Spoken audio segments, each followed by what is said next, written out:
Wednesday night edition of the Dunc'd Basketball Podcast. Danny joining me once again for the last time in a while, actually, because we're going to get into team previews, and he will be viewing the U.S. by rail.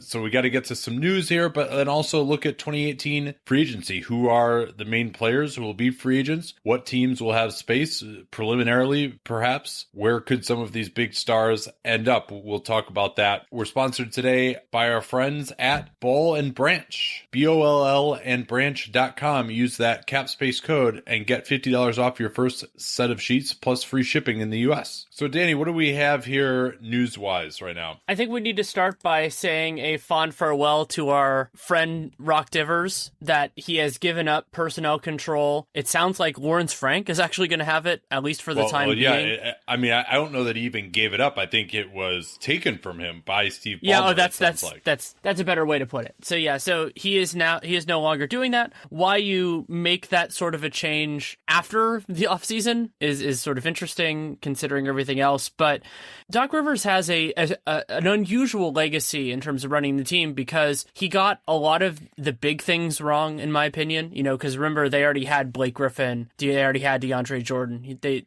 already had Chris Paul, I believe. Right. Am I remembering? Yeah. And so a lot of the big things got wrong, but got a lot of the small things right. I mean, I think that from the minimum contract element of this, I think he did a wonderful job, and guys were willing to take less to play in LA, to play for Doc Rivers, to play on a consistently competitive team. But the big stuff is what makes GM's living. It's what makes their job stable. And a lot of those things were pretty horribly wrong during his tenure. The fact that they never got any contributions at all from a homegrown player during the entire Divers era is really, I think, what ended up sinking him.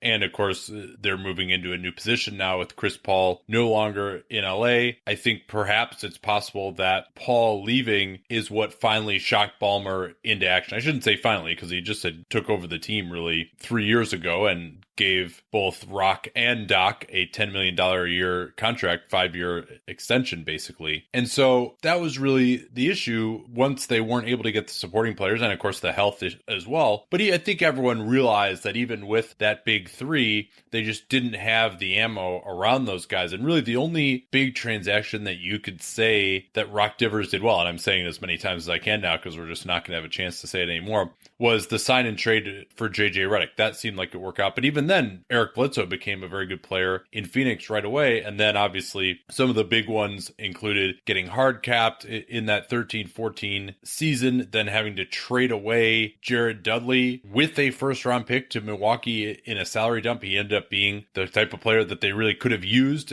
over these last 3 years. The trade for Jeff Green, giving up a protected first rounder for him, obviously worked out pretty poorly as well.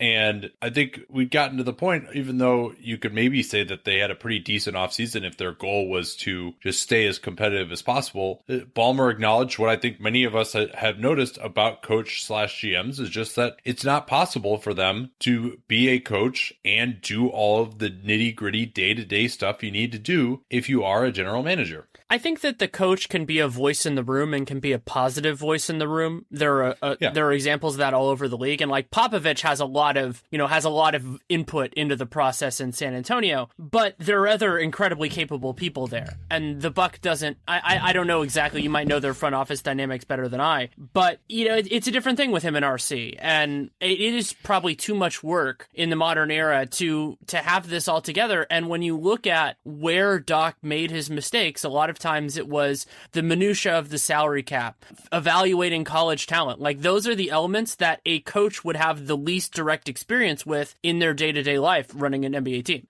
Yeah, also valuing players as well, giving out long-term contracts that ended up being bad contracts, although I don't know how much blames he deserves for that necessarily, because they had guys like Crawford and Austin Rivers come up. I mean, the whole trading for Austin Rivers thing has always been pretty ridiculous, frankly. Well, they didn't pay much for him in terms of assets at the time, but then giving him the contracts they did and basically kind of moving him into that sort of a role was a problem. And you think about kind of where he fits in with this team, and that he's making $12 million a year is it's a little bit rich for his blood considering what he had proven so far. And that, that's the sort of thing that can happen when you have a coach GM who is also a coach GM / father. But anyway, I think that now it's interesting to look at the trend of coach GMs. We saw, for example, Tom Thibodeau in Minnesota, Stan Van Gundy in Detroit have been, and then Popovich are really the only three coaches now who have the final say. I think that obviously it is better to not do it that way, but sometimes teams feel like, hey, you know what, to get this good of a coach, we have to just give him the power. That's how this evolves, even realizing perhaps that it just is not really the best way to do things. You think that the coach can coach up these slightly worse players that the GM will be getting. And even there's a report that Adam Silver had made comments to owners about, hey, maybe this isn't necessarily how you want to do things. So I think that we will see fewer of these arrangements going forward. They really just have not worked particularly well. And I think that really in any organization, when you see the coach starting to have personnel power, I think that two salient examples, Jason Kidd in Milwaukee and Scott Skiles in Orlando, when they really got the ear of the owner and began to exert an outsized influence, you saw some disastrous personnel moves take place there as well. That's a good call. Do you want to move on to pressure luck with all these minimum contract guys? Yeah, we can start with Michael Beasley going to the Knicks. Beasley actually has been effective as a scorer off the bench these last few years in large part. And I think the Knicks actually can just use anybody with a heartbeat who can pretend to play on the wing. They do need some more scoring as well, shot creation, since they have absolutely none of that from the point guard position. Really the only guy on this team that you would even consider a scorer as far as creating their own offense would be Carmelo, and he's not really going to get others involved. So Beasley will fit right in. Where would you put Hardaway? Where would you put Hardaway in this? I think he can do that a little bit. In terms of create, yeah, I think you want him more as kind of a shooter, maybe a secondary guy. He did show some facility in the pick and roll, you're right, coming down with the stretch with Atlanta last year. $17 million man. But yeah, I think that Beasley can be useful for them. And I think it was Ken Pelton who made this point that especially if they're going to move on from Carmelo, that he can be a kind of a low-level replicant of that, I think is fair. But to me, the more important move that the Knicks made was signing Ramon Sessions. Ramon Sessions disappointed last year on the Charlotte Hornets. He was the Jeremy Lin replacement and did not fill that role. And now he's probably the best point guard on the Knicks, signing for the minimum. But that's just the way that the Knicks are right now. That is not saying that he is going to start. I have no idea. I would assume that Ron Baker is, considering they just gave him all this money and they have a bunch of twos. But Ramon Sessions will make them better because they need depth, as Neil Kina is going to take some time and Baker is a combo guard, probably is his best role. Yeah, Sessions signing for the minimum. That, of course, is all the Knicks have left other than the room exception. And a good deal for a guy who got $6 million last year. Recall, of course, that he's coming off that knee surgery and we don't know how healthy he's going to be.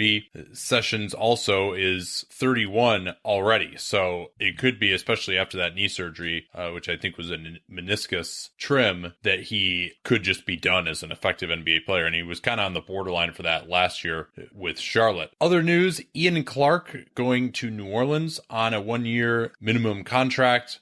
I think that just to get someone who can shoot is something they definitely needed, and if they're thinking of Clark as someone who's going to play 5 or 10 minutes a game, he can do that role. However, other than shooting and cutting backdoor, he really is well below average in nearly every area. He was miscast as this guy who was going to be like a key rotation player, especially as a point guard primary ball handler. Like there was that kind of speculation or rumor that he was going to get, $5-7 million from a team and be that bench guy. He was never that, but he can be a minimum player that has value. And I actually like him playing with Drew Holiday because Clark is shaky on ball defensively and he's really shaky on ball offensively, and so Drew Holiday can help with some of that. But again, that's a challenge when they're just going to try to get this to work. And New Orleans, even at this point, even though it's a minimum contract, they're still narrow in terms of assets that they still have remaining, even roster spots, and they're basically devoid of small forwards on this team. So I think that Clark is a worthwhile guy at the minimum, but they're going to need to figure something out there because Quincy Pondexter, Solomon Hill, those guys can be maybe part of the solution solution, but they're not going to be the whole thing. Yeah, and you never know who might have been available, but if they just wanted to get a straight-up shooter type of guy, I probably would have preferred Anthony Morrow over Clark, just because he has a little more size. Obviously, he's really bad defensively as well. Maybe even Mike Dunleavy, I think, is someone who actually could fit in reasonably well there, but he may not have been interested in going there for the minimum. He remains unsigned as well. Haven't heard anything about him potentially going anywhere, frankly. So not a ton of shooting out there. I understand why they feel like, hey, we got to get some shooters on this team, but I just don't think Clark can be a solution because he's also not really like a versatile jump shooter either. Like he can't come off the screens. He's going to make a wide open shot, but he can't really defend either guard position and he can't dribble. So your Holiday maybe could be a good fit, but it's not someone where it's like, all right, we found a guy who's really going to be a quality rotation player. If they expect him to just be, an 11th man, 12th man, okay, then it's fine. The last guy in the minimum contract section of your program is Luke Babbitt. He jumped from the Miami Heat to the Hawks. I don't see necessarily a clear fit in terms of minutes for him there. I like him next to guys like Dedmon. I think that can be good because he spaces the floor so much that it allows the role guys to get some real space. But they have Ersan Ilyasova already. They paid Ersan Ilyasova $6 million. So no problem giving him a roster spot other than the fact that they already have somebody who kind of does that. And, flyers can always be a good thing. So I'm okay with this, but I don't love it. No, I don't really know why Babbitt would want to go there. Maybe he just literally had no other offers. I would have thought that. I thought he would have an offer from Miami. Yeah, or New Orleans even, where he spent some time and obviously did not impress there, but had a better year in Miami. But at least if I would have gone for someone like him over Clark, because at least he has like some modicum of size, even though he's not really a good defensive player, but just to get someone who can drain some shots. And he has been at least a very high quality shooter in his career. But yeah, this is another one of these signings for the Hawks that, like, yeah, in a vacuum seems like good value. Luke Babbitt for the minimum had a nice year last year, started part of the year, but then you just look at this team and it's like, what is the point of all this? Why do you have these guys? I guess maybe you can trade them away, but they already have Ilyasova. They want to get John Collins sometime. Prince and Bembry are supposed to be their guys on the wing. They already have Marco Bellinelli as kind of a one-dimensional shooter type of player. So he's kind of in the mix there, I guess, but there wasn't really a clear need for him where there might have been on some other teams. Let's talk about Andrew Wiggins and his situation. Glenn Taylor has given a number of interviews. Sid Hartman out of the Twin Cities saying that Glenn Taylor has made it clear that he would sign Wiggins to the max. But then Taylor giving some interviews being like, well, he's really going to have to work for it and he's going to have to stay in Minnesota during the off seasons. And we want to let him know that if he's got to grow into that max, like he's not good enough right now to deserve it. And it's just very kind of odd commentary, especially before you've actually signed the guy, to just say, yeah, we're going to give him the max. Like, what's the point of that publicly? And it does serve as a reminder that although Taylor is not all that publicly active in terms of giving interviews, he does have some weird foibles at times. And, there's no connection between his ownership and the fact that they haven't made the playoffs since 2004. Yeah, that's fair. And I've been critical for a long time of teams giving players who are not slam dunk, the Karl Anthony Towns level player maxes a year early, just because there is that risk of, what's going to happen. And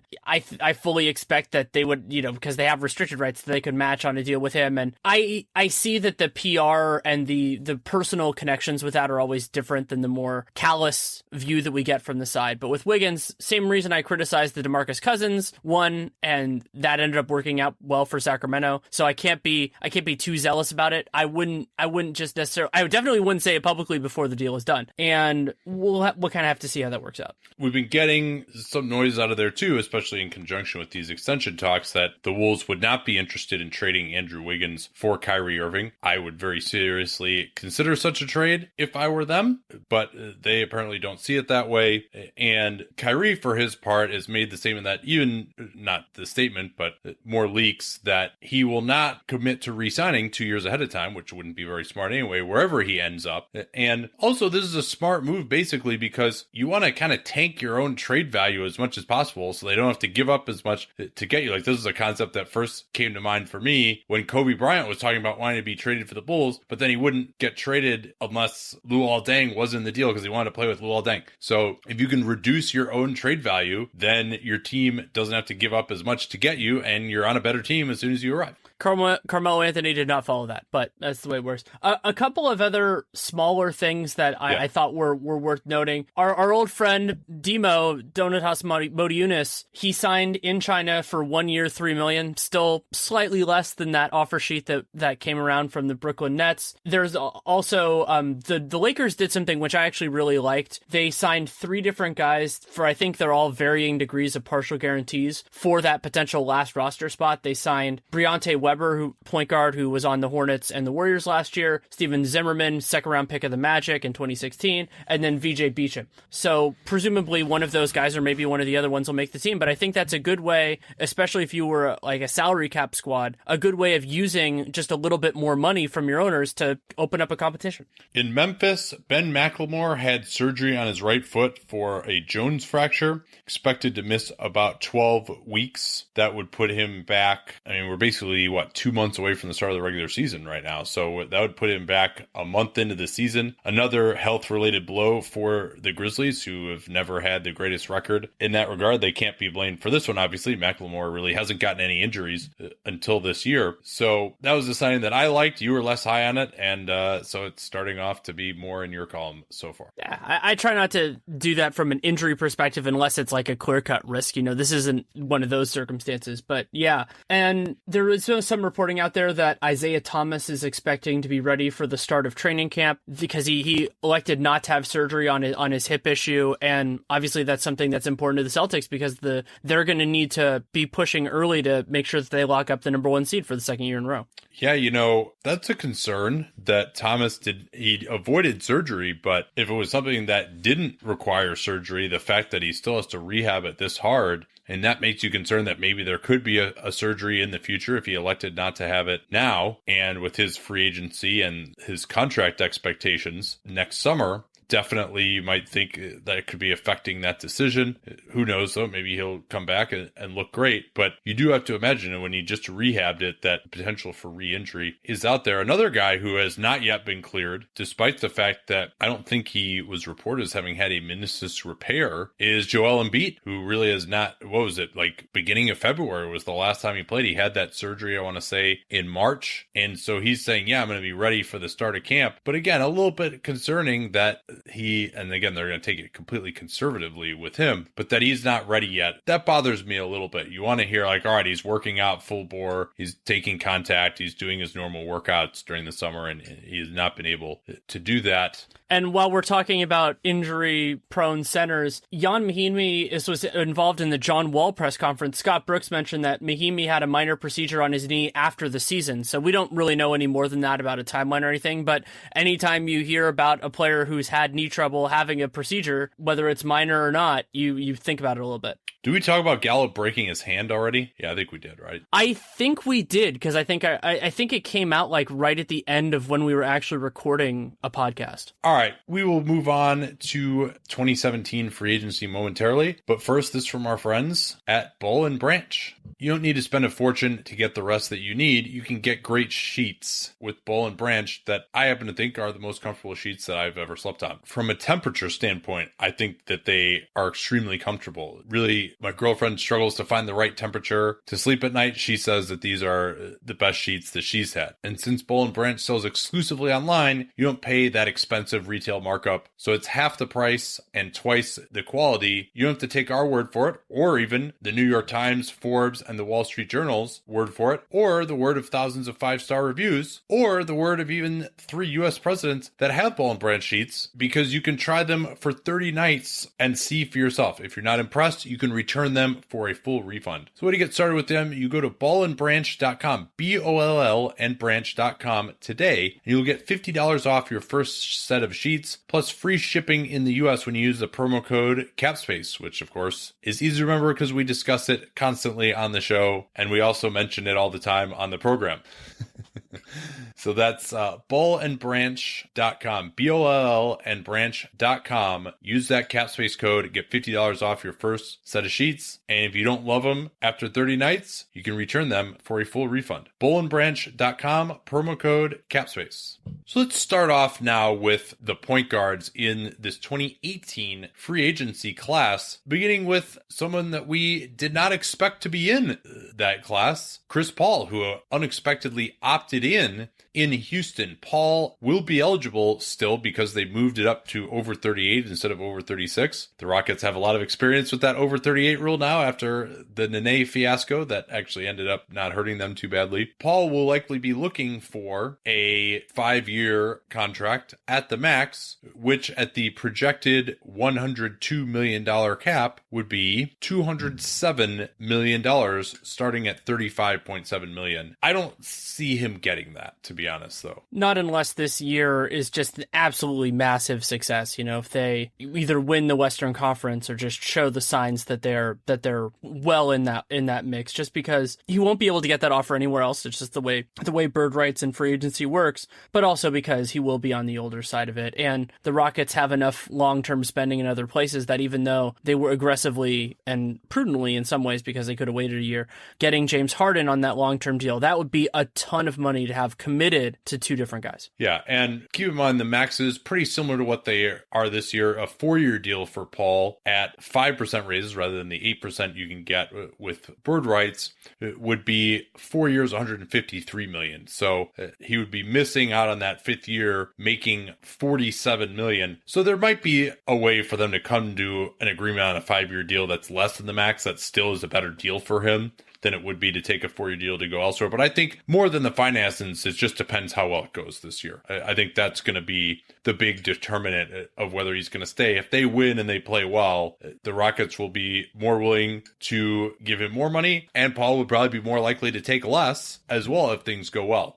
The other guy who is on the board right now currently has a designated player max extension sitting on his desk, but hasn't signed it yet, is Russell Westbrook. Westbrook not only has that designated veteran extension, he also has a player option for next year, which at this point, unless it gets replaced with a new contract, that he's almost definitely going to decline. If he hits the open market, the reigning MVP at this point, maybe not at that point, will be a hugely interesting player before his 30th birthday, immense talent from the LA area. And, there would be a ton of interest in him should he actually make it to the open market. And we don't know, because that's kind of the gamble of getting Paul George as well, that, how he's going to be approaching that and how he's going to be thinking about it if he doesn't sign this extension. And so I talked with Royce Young when we did a podcast for Real Jam Radio together at the kind of during the end of the Oklahoma City season, but during the playoff run.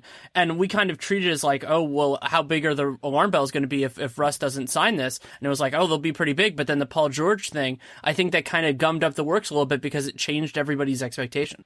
Yeah, so I would still view the way we usually break these up is superstar, star, starter, rotation, and fringe. I would view both Paul and Westbrook still until further notice. Paul will be 33, Westbrook will be 29. I would view them both as still in the superstar category. Paul certainly could drop off there. In the star category, Isaiah Thomas, who we talked about earlier, at age 29. And this is a very interesting situation because there aren't that many teams who are going to need point guards next year. But in market contrast to this last year, number one, this is not considered a point guard heavy draft. Trayvon Duval and Colin Sexton, both guys that we saw at the Hoop Summit this year, don't look like really transformational type of prospects. I would have them below any of the guys who went in the top 10, except for maybe Ntilikina this year. So there aren't that many, and that's still only 2 guys who you're talking about maybe as lottery guys. Maybe someone else will emerge, but probably not. And then you don't really have anyone below Thomas that is an established starter in the league. Now you're going down to Jeremy Lin, who has a player option at age 29. He's making $12 million a year, so he could actually opt into that in Brooklyn.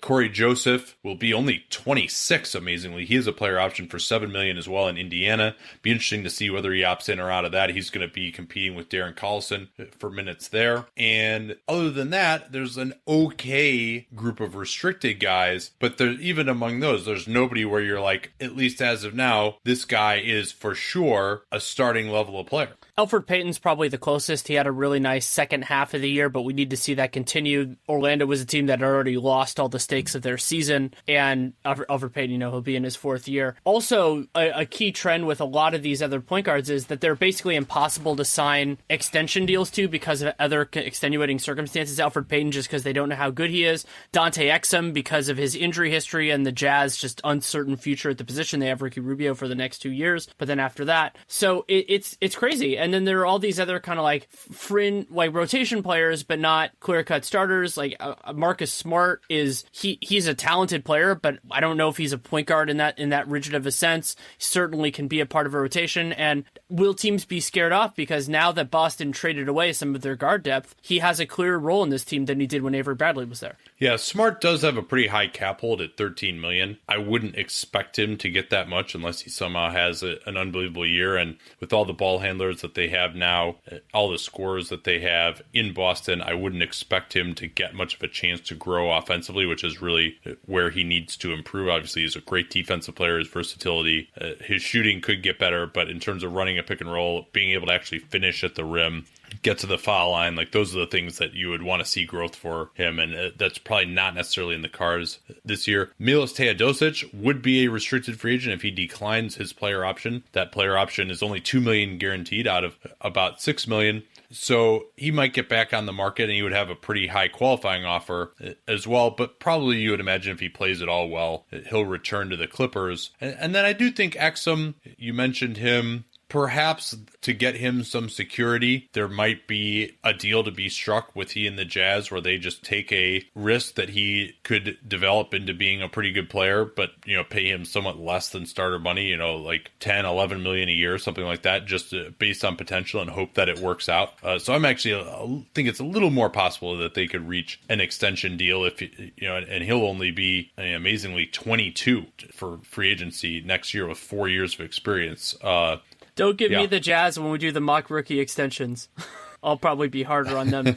Even though Feldman's a tough negotiator too. We'll have to figure that out. The other point guards of note are more, for me, are more on the unrestricted side. Seth Curry will be unrestricted but have early bird rights for the Mavericks, so that gives them some flexibility to sign him. We'll see if that's enough. And then a lot of the guys who are on one-year contracts this year, Derrick Rose, Rajon Rondo, Raymond Felton, Shane Larkin. But then Tony Parker, we'll just have to see what's left for him, after he comes back from his injury. And then Tim Frazier, who is on an incredibly team-friendly contract but got traded to the Wizards. Hopefully he can elevate his stock more than Brandon Jennings did in that same role at the end of last year. Yeah, Tony Parker will be 36. And there's a few other backup type of guys that are just older. Jameer Nelson, Devin Harris, Jose Calderon. Michael Carter-Williams will have the umpteenth chance to get a role and try to boost his stock a little bit. Let's get to the wings, who are in an interesting group. There are guys who offer, I think there are more 3-and-D guys out of this group, but 3 superstars available, all of whom have player options, all of whom seem extremely likely to opt out. Kevin Durant at age 29, with the Warriors only making $25 million, so you have to imagine he almost certainly will opt out, but no reason to think that he would be up for grabs. George could really go anywhere. There's talk of LA. Obviously, LeBron James, also the Lakers, hopeful to have 2 max slots, as we'll get to. So James at 33 has to start slowing down at some point in theory, but the relationships in Cleveland by all accounts are not good. And then George, OKC has a chance to sell him. Reports out of there have varied about, he's willing to give them a chance. He's going to play hard, but definitely not the sort of place that you think he envisioned himself before the trade happened. And that's exactly why the Lakers potentially clearing 2 max spots is a danger, because you always worry about the team that can be better than the team that you're on. That was how they lost Durant in many ways, was that there was a team that was superior, that had a better chance of winning a title. And OKC, they'll be good this year. I think they'll be very good this year. But if the Lakers or somebody else can put together a better compilation, then that takes away one of the arguments they had. So those are really the superstar type guys, and it's notable that at least 2 of them, but probably exactly 2 of them, are seriously considering going somewhere else. That is a lot of high-end players, and they're both major contributors right now. At the starter level, the unrestricted market is shallow. It's not numerous, but the players are actually pretty talented. Avery Bradley, Kentavious Caldwell-Pope, Danny Green are all kind of these similar defense first, but still offensively capable shooting guards. They're more, to me, all three of them are more in the 2-1 mold than the 2-3 mold, which is what you would love for a swingman defender. But then there's also... I would put Green closer into that category. I think he's had some success. I mean, sure, they had him guard Kevin Durant. He's also 31, though. So we'll have to right. see. That's a concern for him because Avery Bradley's will be 27 and KCP will be 25. So you worry about how he's going to slow down. That actually might move him a little bit more to small forwards, just because when guys age, sometimes they move down a position in that sort of a way. Then the other ones, as of right now, Robert Covington is going to be an unrestricted free agent next year. They could agree to a renegotiation extension. I am a big proponent of that.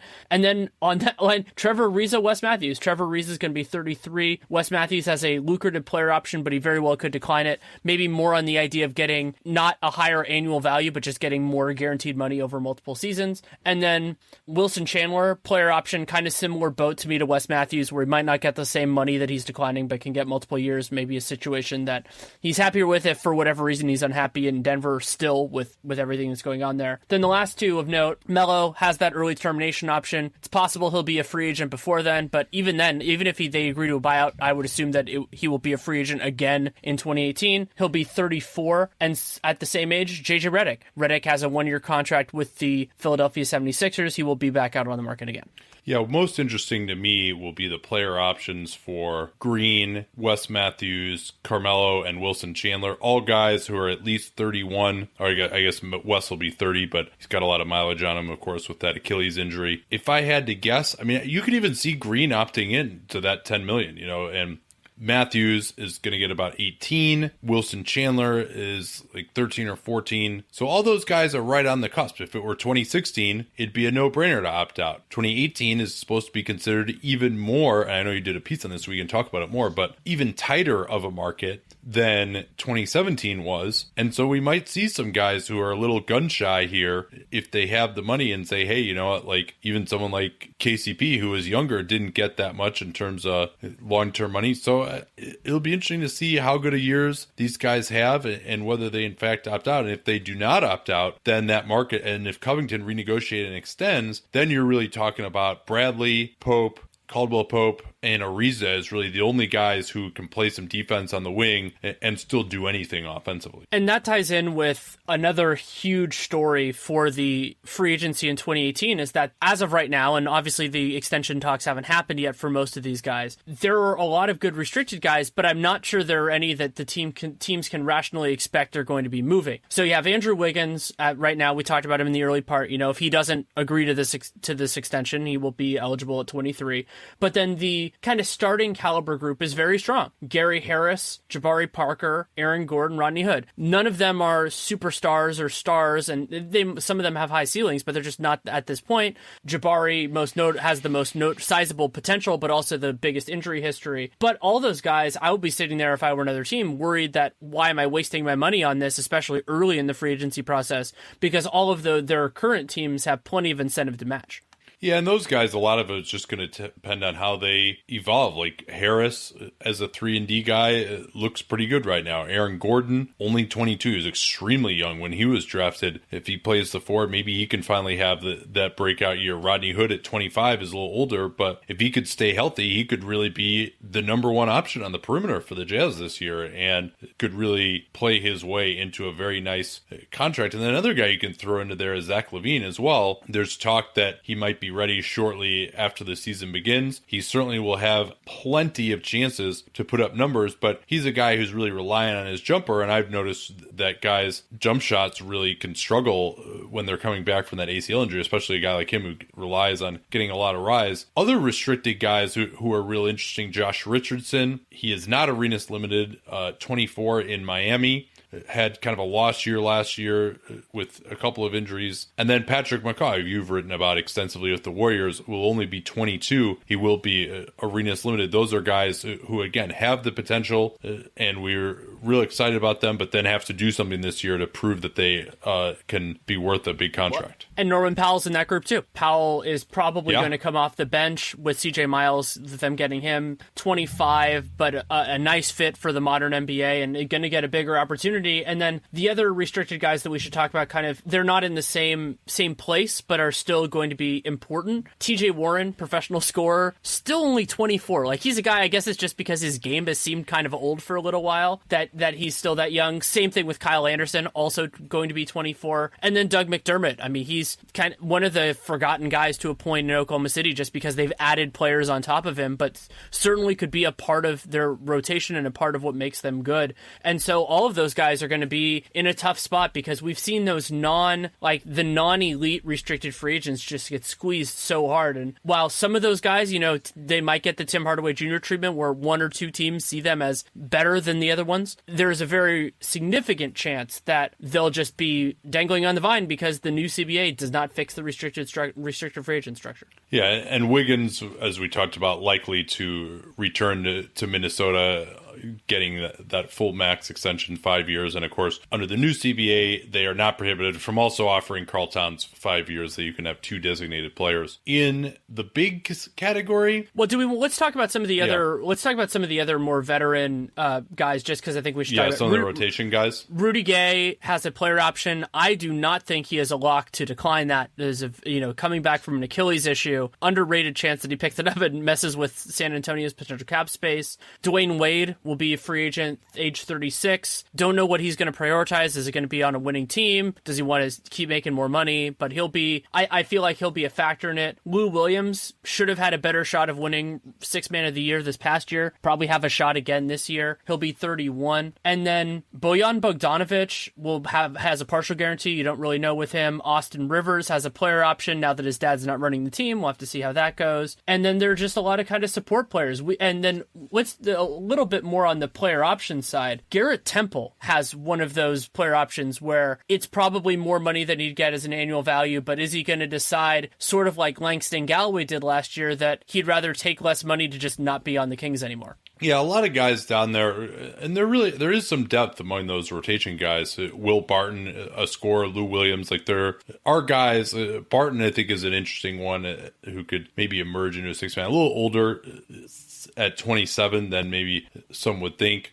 And there's certainly plenty in the way of veteran scorers with the 36-year-old Wade, 37-year-old Joe Johnson, Gay at 31 if he decides to opt in. Not a ton of great shooters, really. We mentioned Redick. And then really the only other guy you could put in that category is Wayne Ellington, who's really an established off-ball shooter. So that looks like it'll continue to remain at a premium. All right, now we can get to the bigs. And two stars among the unrestricted guys. No superstars, I would say. DeAndre Jordan at 29 has a player option. He, I think, is nearly certain to opt out unless he just has a horrible year. We'll be making about $22 million on that player option, so I think he'll be opting out. He'll be an interesting test case to see whether he can get the max. He'll have 10 years of experience, probably not the 35% max, but maybe could get onto a contract, somewhere in like the $25 million a year range for 3 or 4 years. But he's a guy who's reliant on athleticism and maybe not a guy I would be that interested in having for the twilight of his career. Not even the twilight, but just sort of the back end of his prime. And then DeMarcus Cousins at age 27 has kind of been out of sight, out of mind. His free agency, again, just with the fact that centers are not that sexy right now, that he has struggled defensively. We'll have to see, of course, what happens in New Orleans.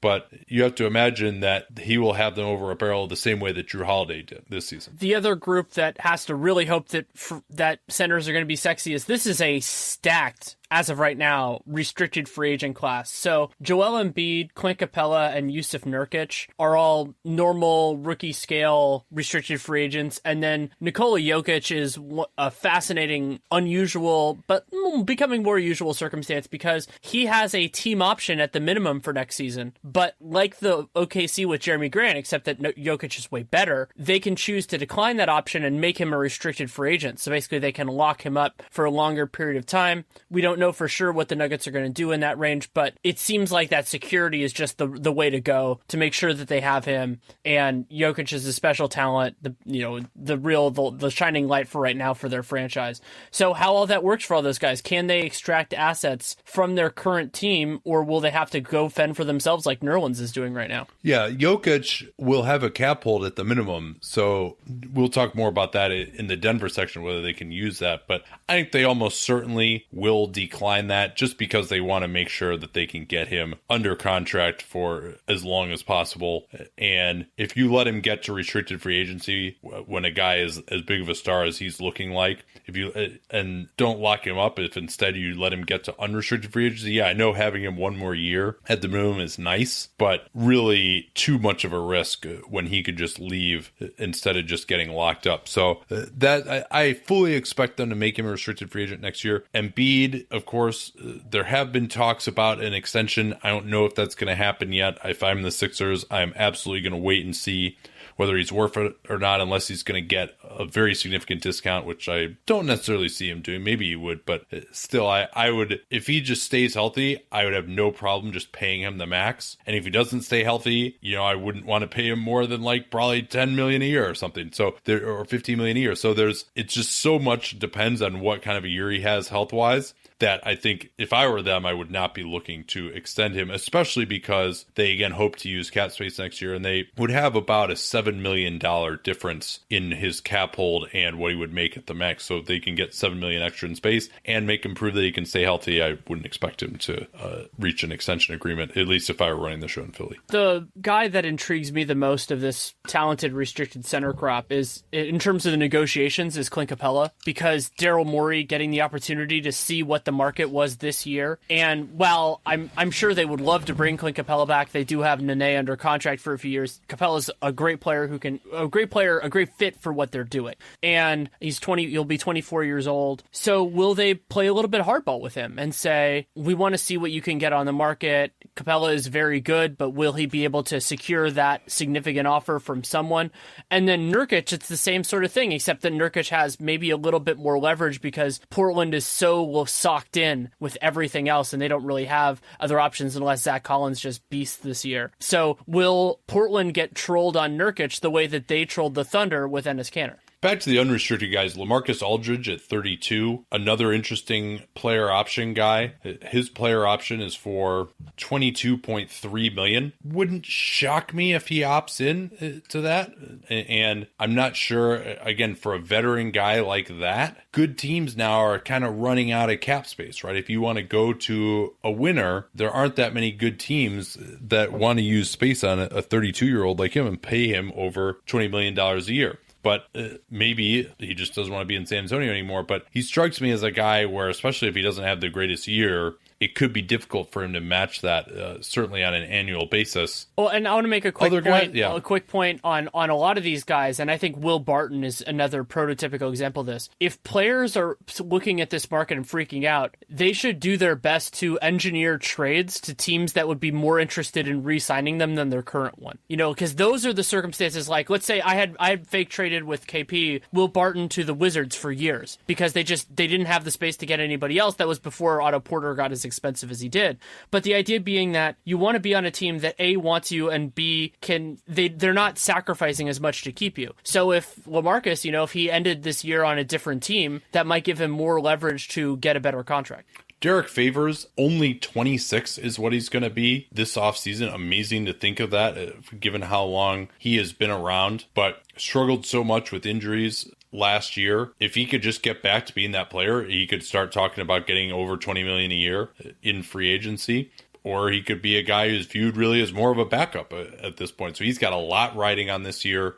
Brook Lopez at age 30, I don't know that a ton of teams are going to be really fired up to get him. But potentially, if the Lakers strike out, he's someone who could return there. And then Thad Young will have a player option for about $14 million and will be 30 in the summer of 2018. I think kind of even money on whether he picks that one up or not. We'll see what kind of year he has. He'll have plenty of chances to score this year. And then Dirk Nowitzki, who isn't going anywhere from Dallas, but they have that team option on him that they could decline to pay him more money, but otherwise they could just pay him $5 million next year, which I think they probably wouldn't mind doing.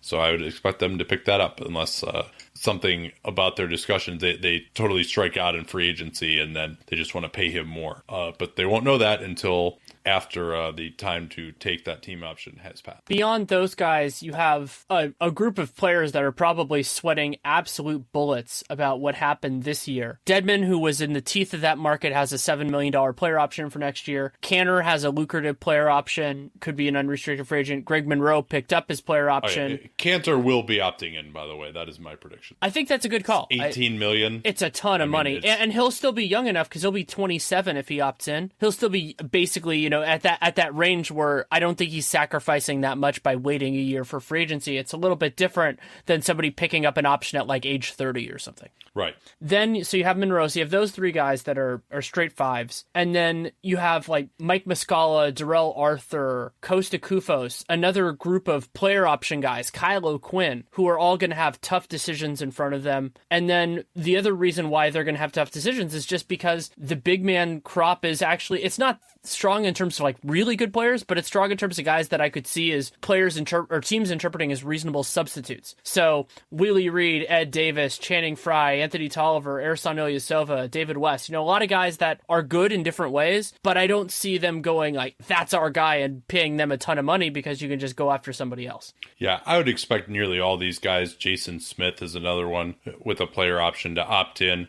Maybe Mike Muscala would be, and Dedmon would be the two who you could potentially see opting out. But even then, I think that both those guys are unrestricted this year, and the market's only going to get tighter. So I wouldn't expect them, unless they just have incredible years, to opt out. So I think there won't necessarily be that many centers on the market with all these player option guys, or traditional bigs, because I think they're all really going to be scared essentially of what happened this year. The restricted guys, Julius Randle probably heads that. Rashawn Holmes, I would probably put as another guy who maybe some might see him the way the Bulls saw Cristiano Felicio this year. Holmes also has one of those team options in similar fashion to Jokic. The Sixers might say he could also just be a candidate for a traditional extension as well, where they could offer him up to 120% of the average salary. They could give him basically up to 4 years, $40 million or so.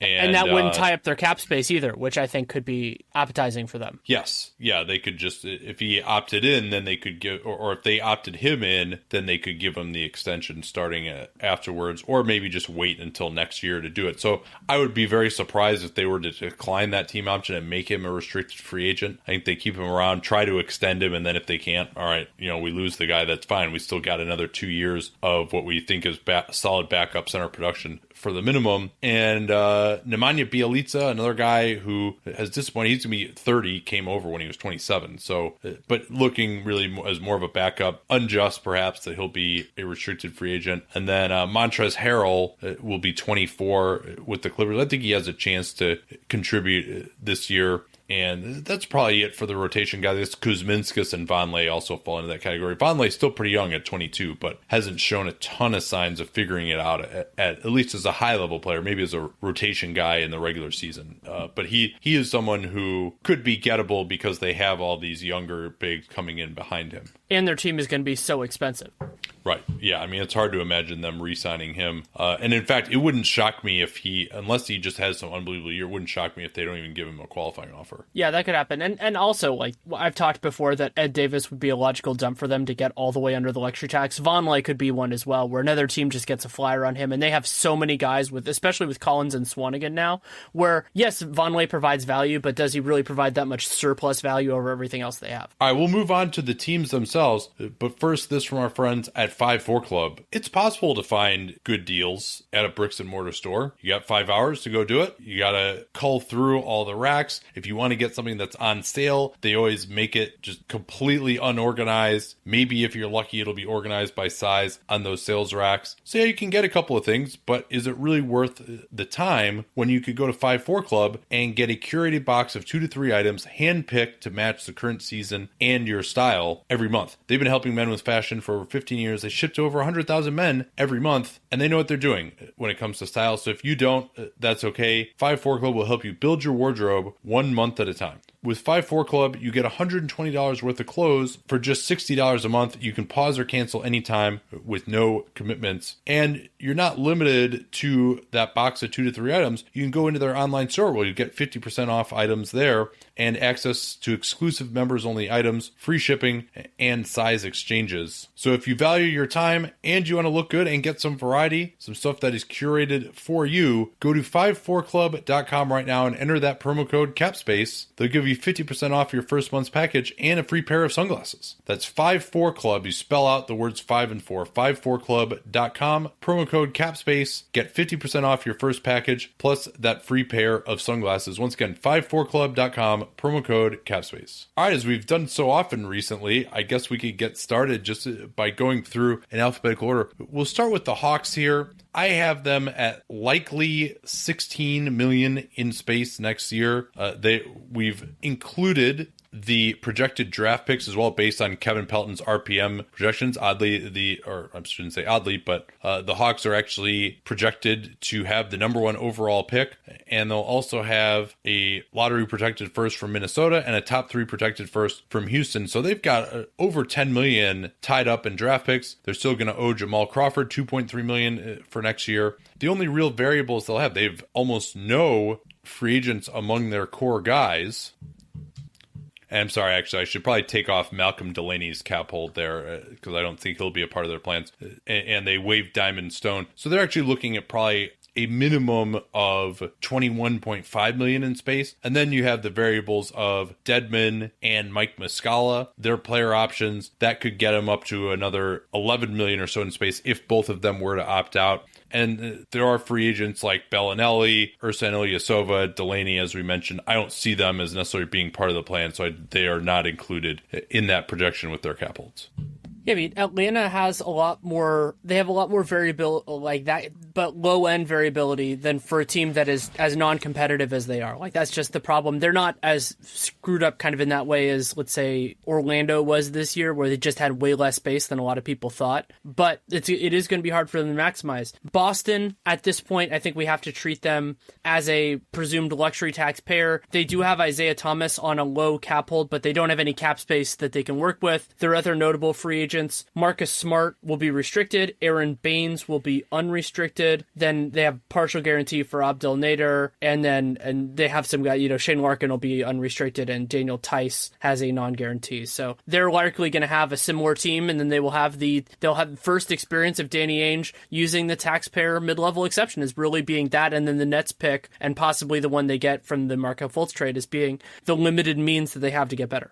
Yeah, I think so. And really the tax is going to be the issue for them. Without Thomas and Smart on the books, they are already basically at the cap. And there could be variation too based on which draft picks they have. They've got that Brooklyn pick outright. They have their own 2018 first. And then there's the possibility of getting that Lakers pick if it falls between 2 and 5. It's not projected to happen right now by KP at least.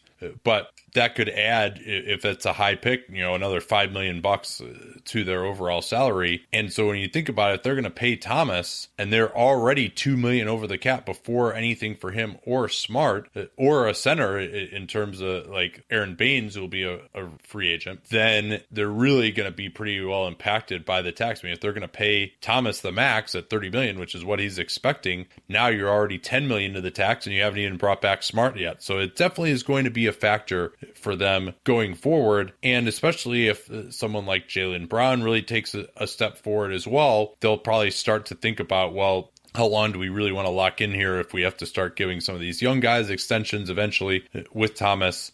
But for now, at least, they really will not be players with cap space. That would be virtually impossible unless they were really to move probably Gordon Hayward or Al Horford, and neither of those seems particularly likely. Brooklyn, they've eaten into their space quite a bit here with some of the trades that they've made over the last 6 months or so. Right. I mean, so they added, originally it was Andrew Nicholson, and he had a sizable contract. It looked like it was dead money. It already is for the Portland Trailblazers. But now Alan Crabb, a $18.5 million. Timofey Mozgov, $16 million. Damari Carroll, $15.4 million. Jeremy Lin now seems more likely to opt in just because the market is going to be so narrow for guys like him. So, yeah, I mean, to me, it's more in the 16 million type range. Like, that's really where they could be. They're notable free agents: Trevor Booker, Quincy Acee, Sean Patrick, Joe Harris. Those guys are all worth keeping an eye on. I don't know how into keeping them they're going to be, but remember, Brooklyn doesn't have any picks this year, so they're going to have to squeeze everything out of their assets unless they're going to be super patient and wait another year.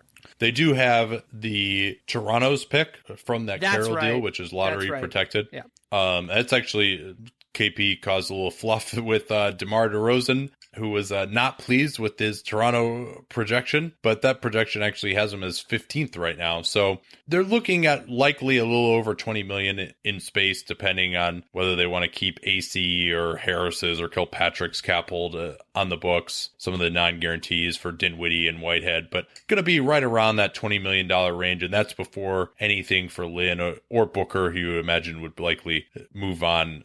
Lin will have a pretty big cap hold, 15 million. So unlikely to have the cap hold come into play. He'll almost certainly get less than that. And I think for Lin, the decision to opt in or out partly could be based on economics, but also remember now they brought in D'Angelo Russell, and he's kind of the same combo guard sort of guy. They've got Alan Crabb in as well now. Karis LeVert is a big part of the future, has some redundant skills with Lin as well. So it's possible that if Russell really plays well and starts at point guard, that maybe Lin doesn't start and he says, hey, I want to go somewhere where I have a chance to have a larger role, especially if they start really moving towards more of a youth movement. And Brooklyn, you would think, would probably be happy to let him go if they get into 2018-19 and Russell is playing well. Charlotte, I mean, same story as this year, basically. Meet the new boss, same as the old boss. They're going to be right at the edge of the luxury tax, and presumably they'll be trying to stay under it. They'll have their own first-round pick again this year. Free agents, Michael Carter-Williams, who they just signed, Johnny O'Bryant, and then Treveon Graham will be restricted, assuming they pick up his if they keep him through his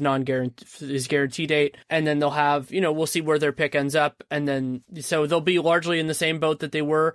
And it's possible that could be a time where they consider, making some larger scale moves to give themselves some breathing room, like maybe not unloading somebody like Marvin Williams all the way, but maybe doing something like what the Alan Crabb deal was, where you get somebody who's worse but makes less money. Yeah, although Williams remains a key part of their team. I think a lot of it depends how they play this year. I mean, because right now, just in terms of commitments, if they throw in their first round draft pick, which are projecting to be number 17 overall, and they're already within a little over $1 million of the tax. And I mean, just to be able to run a team and get some minimum guys and stuff like that, they really could be in trouble. And this is one of those teams where all the raises from these contracts that they signed, 7.5%, for a lot of them, Howard's at 4.5%. That's going up much faster than the $3 million that the cap is projected to go up. And so that's why they're in even more difficult luxury tax hell. And supposedly, again, they're not really going to pay it. They may look to do a salary dump with Jeremy Lamb. Maybe he can be rehabilitated enough this year. He'll have to play a large role as a shooting guard off the bench with the loss of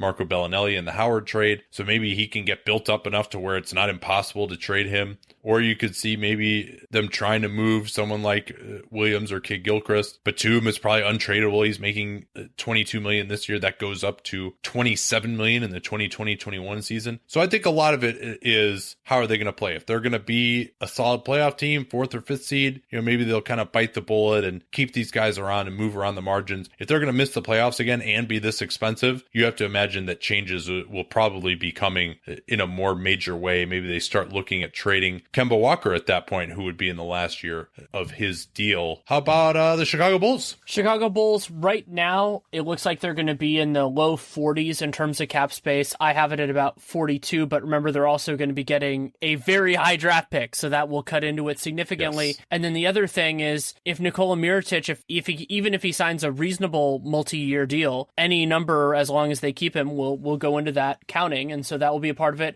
And their biggest free agent will be Zach LaVine. Zach LaVine will be restricted. He is extension eligible, eligible, but, he'll be making his way back from his ACL tear. So I don't know how they're feeling about a potential extension with him. So that will also, I expect that he will make more than his $9.6 million cap hold. So that gets complicated too.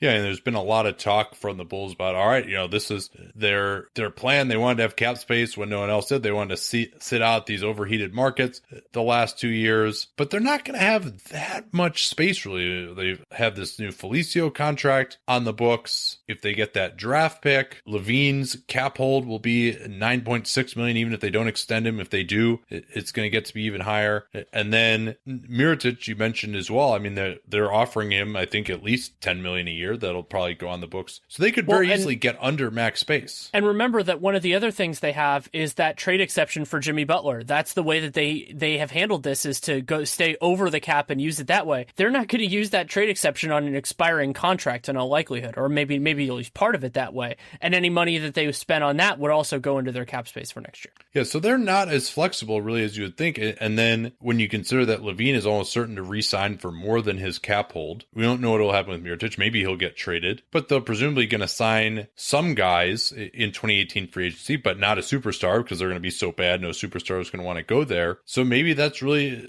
are they really going to have that much more space going forward in 2019? Robin Lopez comes off the books then. You could see him maybe as a potential trade candidate, but I don't really know where. He could be maybe a guy who gets traded to a team as like, all right, this is a guy who can play. He's got 2 years left on his deal. We'll take on your bad contract over the next 2 years and pick up some assets. Maybe that could be Lopez's eventual fate. Same thing perhaps with Mirotic if he ever ends up actually getting back into the fold here. The Cavaliers, wow. So they will not have any space, of course, with the current composition of their roster. But if LeBron James comes off the books, they would basically be right at the cap. And then depending on what they get for Kyrie Irving, if they trade him into a team that has cap space or get back expiring contracts, then maybe they could be as much as $20 million under. They also have Iman Shumpert's contract, $11 million player option, which he almost certainly you would think would opt into. And then Kevin Love making $24 million could be a trade candidate as well if James were to leave, or maybe even before that. So they could have a ton of flexibility perhaps to do the same type of rebuild that they did when James left the first time in 2010. They could. I think the more likely outcome, should James leave, is that they wait one more year.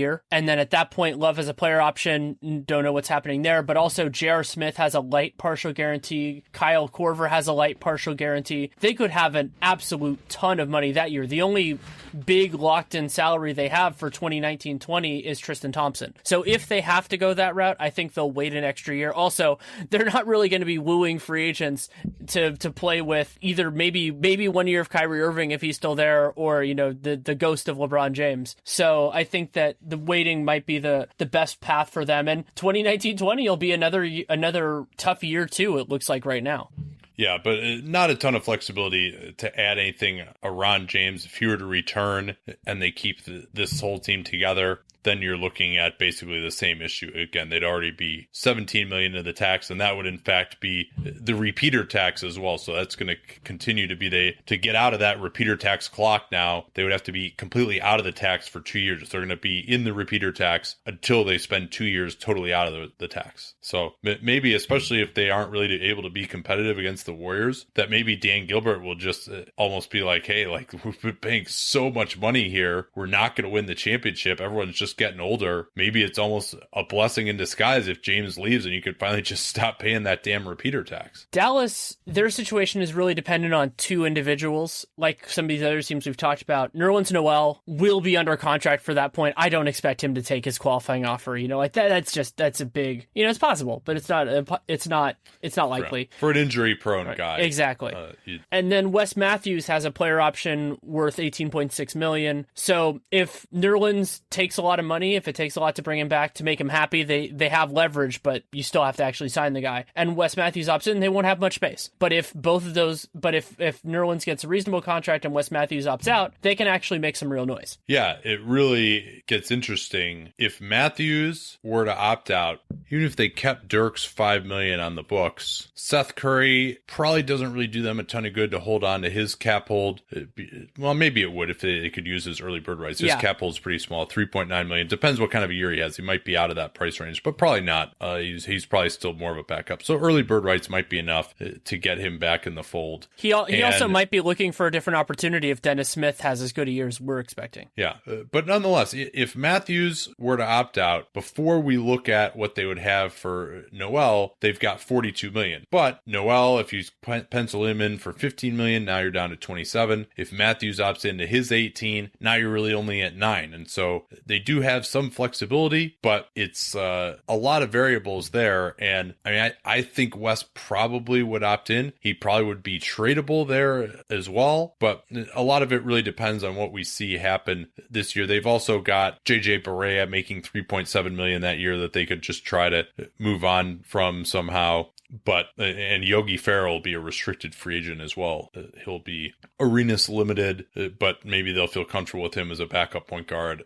A lot of variables here, though, with Matthews and Noel for this Dallas team, even with, of course, Dirk taking so little, just because Matthews, $18 million, Harrison Barnes, $24 million. I mean, those would be the only, and Dwight Powell is another guy, too, at $9.6 million for 2018. That really is kind of clogging things up there for them. Denver has a tough spot because, while I'm fully supportive of both getting Paul Millsap and the contract that they had, what they're looking at is something Utah has had to deal with in the recent past, which is players that are good but are getting big pay raises. So Gary Harris has a cap hold of $7.7 million. He's going to get paid a lot more than that. Nikola Jokic has a cap hold at the minimum. He's going to get paid a lot more than that. So yes, they do technically at the moment, they might have a little bit of cap flexibility depending on what happens with Wilson Chandler and Darrell Arthur's player options. But that money is mostly going, if not all, going to be gobbled up by paying those guys their money. Yeah, and this is a team where using the small cap hold, giving them big raises, and firing off into the tax is probably not realistic for that market. They could get some more breathing room by finding a trade partner for Kenneth Faried. That could give them a little bit of flexibility, but even then, it's still going to be hard. I mean, and the other guy that we have to talk about a little bit is Will Barton. Like, Will Barton has a super low cap hold, but I don't know that they're really the right team to wield that to their advantage. Yeah, and I don't anticipate that Barton would want to return there given how stacked they are in the backcourt. Let's look at Detroit now. Yeah, I mean, so Detroit, really what they did with getting Avery Bradley was they kicked the can down the road for a year, because now they're looking at the same luxury tax punishing deal as before, not helped by the fact that they're still going to have a $5.3 million hold for Josh Smith. So they're going to have Avery Bradley coming off the books, Anthony Tolliver because he got a 1-year deal, and that's about it that's really coming off, and they're right at the fringe of the luxury tax this year. So when you think about a team getting killed by raises, Drummond, Reggie Jackson, those guys are going up, and while Tobias Harris and John Wall are going down, that doesn't give them enough wiggle room to make this work. Yeah, without Avery Bradley, whom presumably they will break the bank to re-sign, they are looking at already $6 million over the cap. So basically about $20 million between the cap and the tax. Avery Bradley is going to make more than $14 million. So again, they're going to be in a potential cost-cutting mode. They've got Boban making $7 million. They've got Galloway making $7 million as well. That's another reason here why that contract, I felt, was so insane for a guy that's kind of a redundant player. If you're now either have to give up assets to move him to stay out of the tax, and maybe they play well enough that Tom Gores will be back interested in paying the tax again, but really not much variation. Bradley is their only major free agent. Other than that, they've just got Anthony Tolliver. They've got Reggie Bullock as well, making $2.5 million non-guaranteed. And Eric Moreland has got non-guaranteed. But really, I mean, they're locked in unless they make some kind of a move. Drummond making $25 million. Jackson making $17 million. Harris almost $15 million. I mean, those are... And then the role players ain't cheap either. No, they are not. So the Warriors are... This is kind of what happens when you have a lot of moving pieces one year, is that they sign multi-year deals, and then the next year is a lot more stable. Durant has a player option. He is likely to decline. The big drama with him is going to be whether he will use non-Bird to just sign a 1-year contract, or whether he will use early Bird to sign a longer contract, which that could move him up to his maximum and give max raises, but it couldn't be a 5-year deal. So we'll just see what he wants there. Then all of their other guys are unrestricted free agents other than Patrick McCaw. McCaw will be Arenas limited, meaning that another team cannot offer him a deal starting for the first 2 years at more than the non-taxpayer mid-level exception, but the non-taxpayer mid-level exception is a whole lot richer now than it used to be. Yeah, the Warriors really are going to have to start getting getting some cheap production out of their centers so that they don't have to pay Salza Pachulia that much. I mean, they have a lot of these guys who are kind of at the minimum right now, but even with only 9 players under contract at the moment and a draft pick included in that 9, they're already looking at 24 million over the tax and 62 million in tax payment with Kevin Durant's cap hold, which would be about 32 million. He, of course, could get up to the max, which would be 35.7 million as well. And if he takes that, then you're looking at even more tax payments. And that would be their last year in Oakland. But unlike this year, really Durant, again, would be the only guy who would be eligible to take less. And this is why I think some teams think McCaw is gettable, because if you just give him even a salary starting at the mid-level, $8 million, that's going to be like $25 million that the Warriors have to actually pay in terms of cash. So he could well be gettable. There's always the chance as well maybe that they could move Sean Livingston, who's making $8.3 million, or even maybe Andre Iguodala, depending. But that would really break up some of the good vibes that they've had so far. The Rockets have some real risk, but I don't think that they have a lot of flexibility because Chris Paul, unrestricted free agent, Trevor Ariza, unrestricted free agent, Clint Capella, restricted. But even if they shed all that money, it's not like they would be flexible from a cap perspective. No, it isn't. And that's part of why Paul will have them over a barrel, but they'll have him too because there's so much that they can pay him in that 5th year that he's not going to be able to get anywhere else when he'll be, 37 years old. But for the 33-year-old Paul, it's going to be a really interesting season. Can he maintain his production, and how much is playing with James Harden going to hurt his numbers? All of those are interesting considerations. And then bringing back Trevor Ariza will be a really interesting one at age 33, but really still their only guy who's can make threes and defend on the wing. They don't have another natural 3 on this roster other than him. Those are the hardest guys to find in the league. He's got versatility to guard 1 through 4, but he's going to be 33. He's going to want a big contract. They'll have no way to replace him. That's going to be another one of these difficult ones. And it parallels Iguodala also, that losing him, he's a popular guy with some of the key players on the team, that losing him would make them unhappy. So he gains a little bit of leverage that way too. Right, exactly. And if Paul gets the max at 35.7 million, they're basically already right at the tax, and that's with nothing for Ariza or Capella. And there's no way you're bringing those guys back for less than 20 million combined. So you're looking at 20 million into the tax. Again, a Ryan Anderson dump might be the way to get out of that. But if you're bringing salary back, or if they make that trade for Carmelo Anthony, taking on even more salary, something's going to have to give, you would think, and remember that they're for sale as well. So is a new owner going to want to come in and be like, oh yeah, by the way, here's 60 million in luxury tax payments for you? That's going to be real interesting too. That sale likely will be consummated by the end of the year. What sort of a temperament that new owner will have, and how close they actually look to beating the Warriors. I mean, this could be another one of those things where it's like, well, we're not even close to being the Warriors. Like, why should we pay this absolutely astronomical amount in tax? The Indiana Pacers will not be paying. We have to do an ad read here. I always like to do it before the most exciting team in the league, which of course is the Indiana Pacers. But if you want to do, maybe get tickets to see Houston and Golden State instead, the teams we just did, SeatGeek is the best way to do that. My time is the most valuable thing that I have in my life at this point. I even read an article recently that the happiest people are those who are willing to find ways to do things more efficiently and open up their free time. And that's what SeatGeek is designed to do in 2 ways. Number one, they aggregate ticket buying sites together. You don't have to go to a bunch of different sites. Now you can have the peace of mind to know that SeatGeek is putting the deals in front of you, all on their extremely easy to use app. And then the second part of it too is that they rank every ticket based on value. So if you can just find generally the section you want to sit in, you pick whichever one is the best value. You don't have to compare based on row or being 3 seats to the left, or which one is a better deal. SeatGeek can just tell you that. So now you're done buying your tickets in just a few swipes, what used to be a 15, 20-minute process with a lot more stress as well. SeatGeek takes the stress and the time out of buying tickets. The way to get started with SeatGeek is by downloading their app and entering that familiar cap space code, which we've been talking about, of course, all program. That'll get you $20 off your first SeatGeek purchase. Once again, download the SeatGeek app, enter promo code CAPSPACE, and you'll get $20 off your first SeatGeek purchase and save a bunch of time as well. So yes, now that we've given the listeners the incredible cliffhanger that is the Indiana Pacers offseason. Well, it's kind of going to be a cliffhanger for them because there are some significant elements of it that are outside of their control. Corey Joseph, we expect to opt out. He has a player option about $7.9 million. He can just do better, whatever he's going to do. And then then Thaddeus Young, about $14 million player option for him. But then they have the army of partially guaranteed contracts. Bojan, his partial guarantee, I have it at $1.5 million. Darren Collison at $2 million. Al Jefferson at $4 million, which very well could be stretched depending on how they want to approach cap space over multiple seasons. And they just stretched Monte, so who knows what they're going to do there. But I mean, so they could go in a lot of different directions. They could have max space, not that I think they would be using it on a single player unless Paul George really wants to come back. And they could use that though to extract assets from any of these myriad other teams that want to get out of money. Yeah, they could have a ton of cash, especially if Young were to opt out. They get rid of all these non-guarantees. Corey Joseph opts out. They could get up to probably, around 60 million in space. They really have nothing on the books other than Lance Stevenson, Miles Turner, DeMontis Sabonis, TJ Leaf, like all rookie scale contracts. And Victor Oladipo. But, yes. Oh yeah, there he is. Yeah, he's up at the top of my sheet.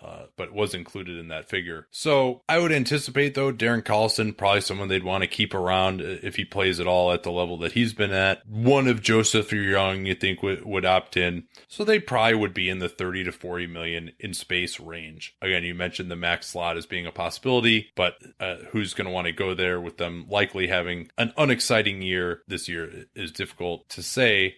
The Clippers are in another interesting situation. DeAndre Jordan likely to opt out of his 24 million. I actually misspoke when I said it was 22 earlier to try to get a longer term deal. Austin Rivers, Wes Johnson making 12 and 6 million respectively. I expect both of them to opt in. Johnson in particular. They've also got a non-guarantee of Pat Beverly, which they probably will almost certainly guarantee unless he just suffers a horrific injury. So they're looking at not really having much space. Even without DeAndre Jordan, I've got them with about 6 million in space remaining. And that's another situation where, all right, if they're still trying to be good, maybe they're willing to just pay some astronomical amount for Jordan. Hey, why not? They're already doing it for Blake Griffin. But they've got Gallo on the books as well. Or maybe if they just aren't that good this year, they finally decide, all right, we're going to try and trade Blake. Maybe we'll try and trade Gallo and really rebuild.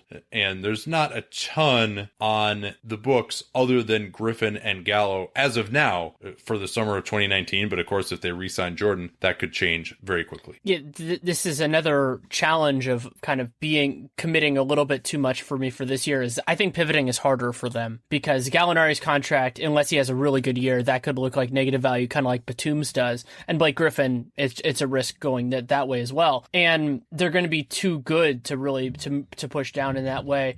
There are other notable free agents. Lou Williams is going to be unrestricted. I'm guessing he'll head elsewhere just because there isn't really, it's not really the right place for him. Montrezl Harrell, restricted. We talked about him in the player section. And then Willie Reed, who they signed, he's going to hope to pull I guess maybe a better than Dwayne Dedmon, but a guy who can kind of take a smaller role on a good team and then make the most of it and try to get money somewhere else. The Lakers, of course, are the fascinating one. If you're someone who really follows this stuff closely, you'll note that their plan presumably is to get to double max space. Julius Randle has a $12 million cap hold, which would be required, of course, to make him restricted, but they could always pull his qualifying offer. And if they do that, they project to have $47.8 million in space. However, if they want to bring in LeBron James and Paul George, they would need about $66 million in space.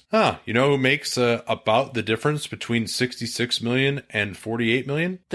One of the guys they shouldn't have signed in 2016. Yeah, Deng making 18 million and then do 18.8 million the year after that. Jordan Clarkson will be making 12.5 million. So that makes up 30 million in salary that they could try to get off of. Those guys hopefully won't be just complete dead salary, but it will take some assets likely to move either of those gentlemen, and they would be losing Randall as well. If they don't get their guy, they could always look to re-sign Randall. We'll see what kind of year he has. He's one of the more interesting players this season, a guy who could really benefit perhaps from playing with Lonzo Ball and getting a little more spacing. He'll actually, I think, really benefit from having Brook Lopez there as well, where he can really go to work in the interior with Lopez spacing the floor from three-point range. We noted also that Kentavious Caldwell-Pope is a free agent, as is Brook Lopez, and perhaps they could look to bring those guys back if the dream of the double max does not materialize. Memphis Thomas is still a question mark because Jermichael Green and Tony Allen are still in the market. I mean, I expect that both of them will be back in some form and on multi-year contracts. That's my expectation. And if that's the case, then they're in a similar spot to this year where they're figuring out how they're going to make this work with the luxury tax. Yeah, another team that really is kind of capped out without anything for Green or Tony Allen. They're basically right at the cap. So they won't be terrible. Again, there's about $20 million between the cap and the tax. Not an organization that's likely to pay the tax. And it so much, of course, depends, again, on what Chandler Parsons can be able to give them. If they have like a legitimate three-man on the roster, then they're kind of set. If he isn't able to give them anything, then they might be looking to try and re-sign Tyreek Evans, who's on a one-year deal. James Ennis will be a free agent.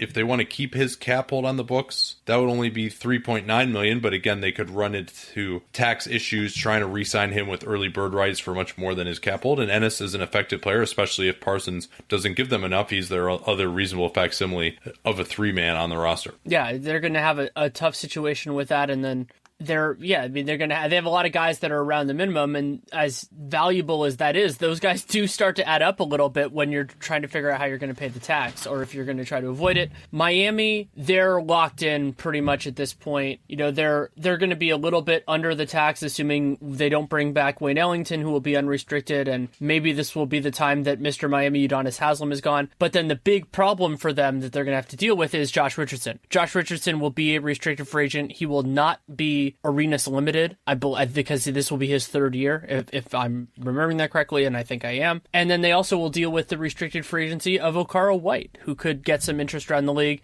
because he might be gettable. I don't think he's an amazing player, but if a team thought they wouldn't have to break the bank to get him, they might try. Yeah, right now they're basically, with Richardson's cap hold on the books, they're $10 million over the cap. That's without anything for Ellington. And of course, they've got that big bump up from Tyler Johnson. He goes up to $19 million this next year in 2018. So Richardson, you have to imagine something in the range of $10 million a year. It could be about right for him, depending on how he plays. Maybe it'll be less than that, but then you're pretty much right at the tax. And this is a team that's been willing to pay the tax before, but how good are they will be another question as to whether they're willing to, in fact, do that. Because if they're, the fifth seed in the East and they won 45 games and kind of backed in to being that good by default because there's nobody else who's really a threat in the East, then maybe they're not as willing to pay the taxes as they would if they're like, all right, we're the 3 seed and we're actually, LeBron James is leaving and we actually could delude ourselves into thinking that we could get out of the East this year. So a lot of it depends on how they play, what happens in the rest of the East as well. And then the other component of how well they do is because the next year, Justice Winslow will get a raise because that will be when he's a restricted free agent, but they also will have player options for Tyler Johnson, who will pick it up, in all likelihood, Goran Dragic and Hassan Whiteside. So they might be sitting there going, well, crap, if we pay Josh Richardson a bunch of money, this team is going to get really expensive really quickly. The Bucks do get some relief for next year with the expiration of Greg Monroe's contract. I think in their long-term planning, when they initially signed him to that, they didn't expect him to opt in. And now that they have, they've been constrained by the tax this year. We'll see whether they make any kind of a roster move to reduce other long-term salary. John Henson, certainly a redundant piece at this point. With Tony Snell's new contract on the books as well, they actually would be looking at about $11 million in space, but that's with Jabari Parker's $20 million cap hold on the books, which they would need, of course, to make him a restricted free agent. Much depends on how Jabari looks coming back this year. That seems to be a great potential for a stalemate there. But they at least would have the ability probably to use their full mid-level exception next season. Yeah, I think we're just going to pretty much see that. Maybe they also use the biannual. They could go that direction, so use both of those, and that spends up most of their space. And then they kind of wait a year, and then in 2019, Dellavedova and Henson will both be expiring contracts, and Teletovic will already have been off their books because it's a 3-year deal. Minnesota basically used up all their space, especially if they get Wiggins at the max. They will be well over the cap, but Wiggins' cap hold, as having been the number one pick, is $22 million. So they're really only getting another $2 or $3 million or so in extra space below the max. And that's part of why maybe it makes sense to extend him at this point, because it's not like they can go out and use space, and they've got so much money on the books now as well, having used their space on Teague, Taj Taj Gibson, etc., that they could even be at the point now where they're close enough to the tax that they wouldn't be able to use their full mid-level exception without further cost-cutting moves. They also will have to deal with restricted free agency for Bjelica and a player option for Jamal Crawford at $4.5 million. I don't think Crawford will have too much leverage to try to get more than that, just because they'll be limited with non-Bird and everything else, but we'll have to see how they handle it. Yeah, Crawford, did we mention that he has a player option for next year? I don't know that we did, but he does. Yes. I think that one slipped past me initially. I mean, that's pretty remarkable. To get another $8 million guaranteed. Now we know why he was willing to give up as much as he did from the Hawks. He actually came out like a bandit in that transaction. So with him, I think that's something that could end up being kind of ugly by the end there. I mean, he's going to be 38 next year, and although he looks the same, he has been dropping off of late, so I would expect him to opt into that, but he could be the difference between their ability to use the full mid-level or not, and this is a team that I think is going to have some holes, especially on the wing. Wake me up if you've heard this before. Stop me if you've heard this before. But the New Orleans Pelicans are going to be leveraged by a star player because if they lose him, they basically have no ability to sign anybody else in their place. Yeah, the hope for the Pels at this point is that they would finally be able to maybe move some of that money of Omer Asik, who would be due $11 million, but then would only have $3 million guaranteed the next year. So $13 million in dead money might finally actually be movable. Alexis Ajinça, $5 million as well. And even with Cousins' cap hold on the books, which would be $27 million, so not quite as much as the max he could make, which would be a little over $30 million. They've got a few other guys expiring, like Quincy Pondexter, who's a non-guarantee for Darius Miller.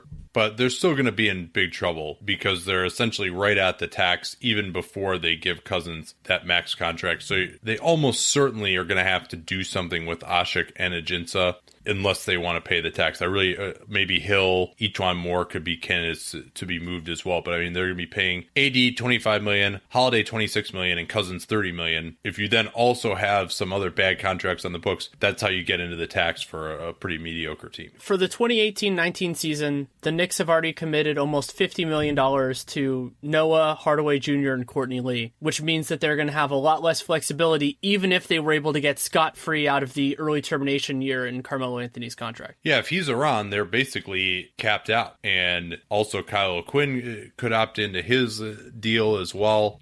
And even if Anthony leaves, and I mean, there's no way that they can get out of that without taking back salary. There aren't any teams that he would want to go to that can just take on $26 million this year or the $27 million next year. Maybe the Lakers would be the only place that he might be willing to go if LeBron goes there as well and they can't get Paul George or something like that. But otherwise, they're going to have to take back salary. So they really are out of the free agent market for next year as well, because they're not going to buy out Anthony from that year completely. And I think the odds of him opting out are extremely low. Especially because I think he'll have some leverage on them, because if they don't want him to be there, then he could say, yeah, I'll opt in and then I'll get most of my money and maybe I'll give back a couple million. But a couple million's a whole lot less than 27, and he's not going to make that back anywhere else, so why not squeeze a little harder?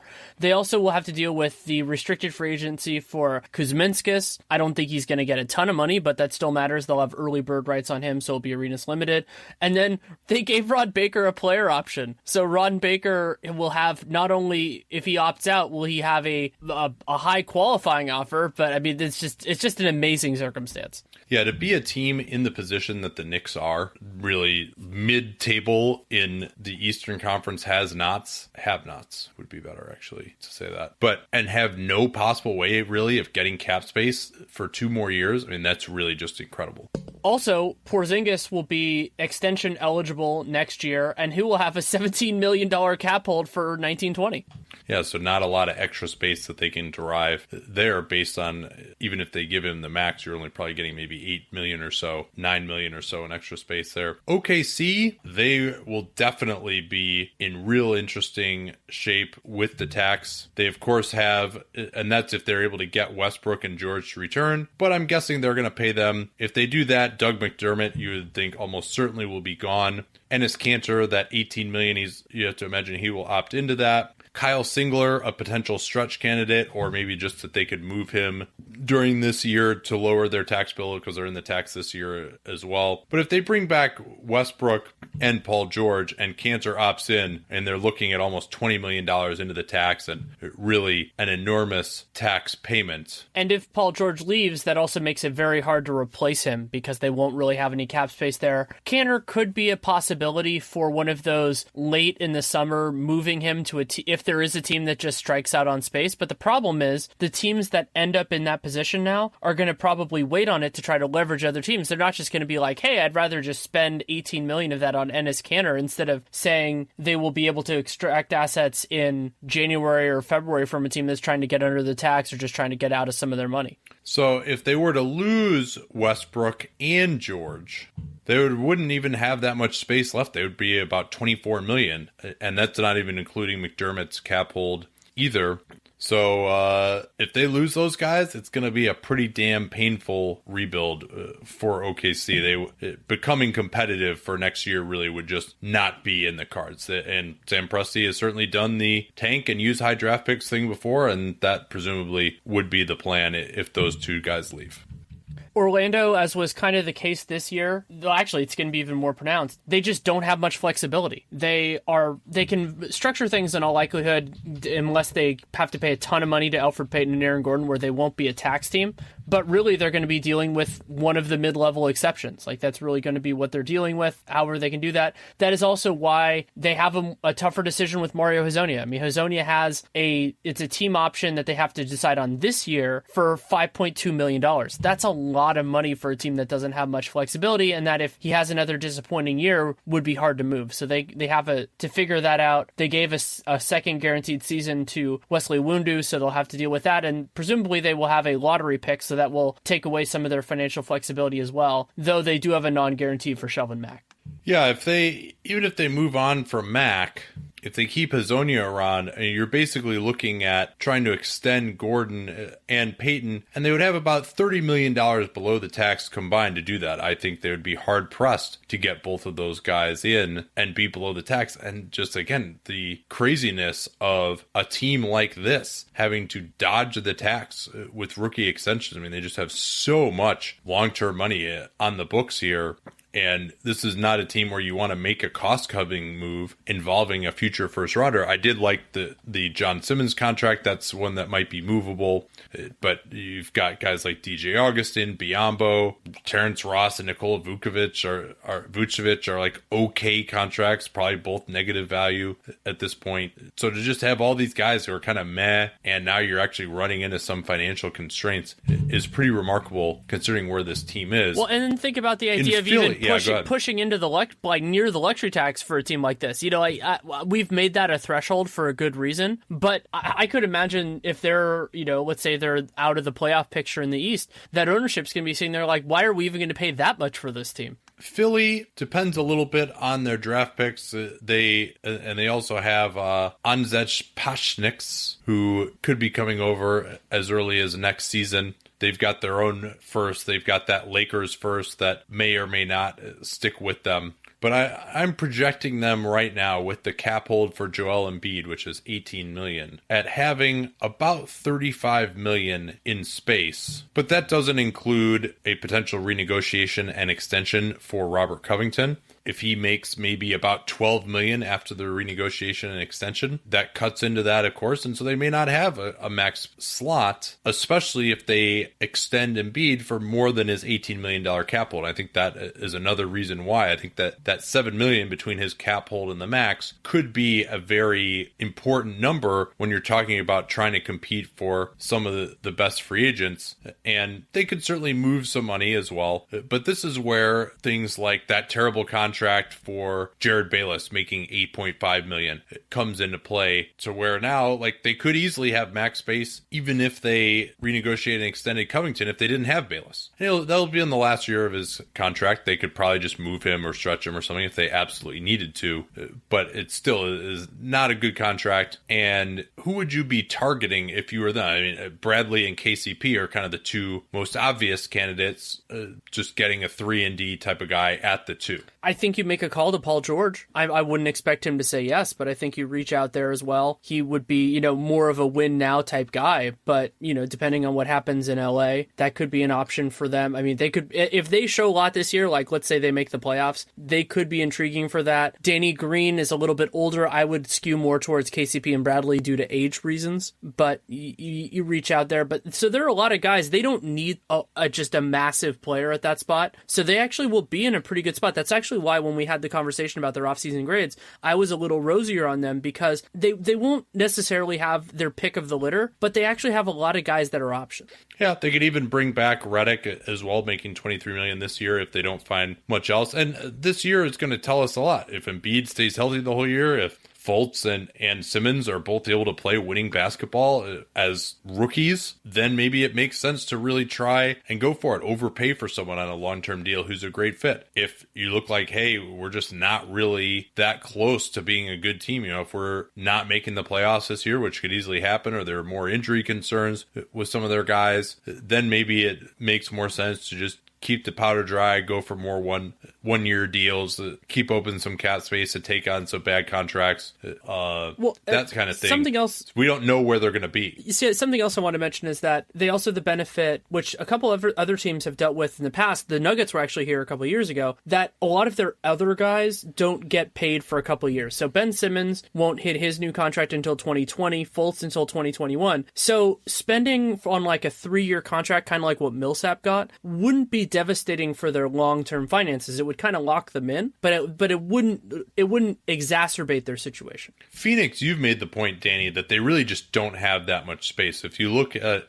with them having TJ Warren's cap hold still on the books, they really are like $6 million in space if they were going to try and use money. Now that we've put in their own first rounder and then they're projected to get Miami's as well, that eats up another $7 million or so out of their projection. So they probably would just be operating as an over-the-cap team, most likely, as long as they keep Warren around. But he may not be part of the plans anymore if Josh Jackson gives them what they hope this season. But yeah, this is another team where like, hey, and that doesn't even count anything for Alex Len either. And Len is out there as a restricted free agent right now. Don't know what you're going to bring him back for. It doesn't sound like a long-term deal for him is in the cards at the moment, but maybe something would be. And especially if they say, hey, we're not going to have space anyway, maybe we might as well just not let this guy go for nothing.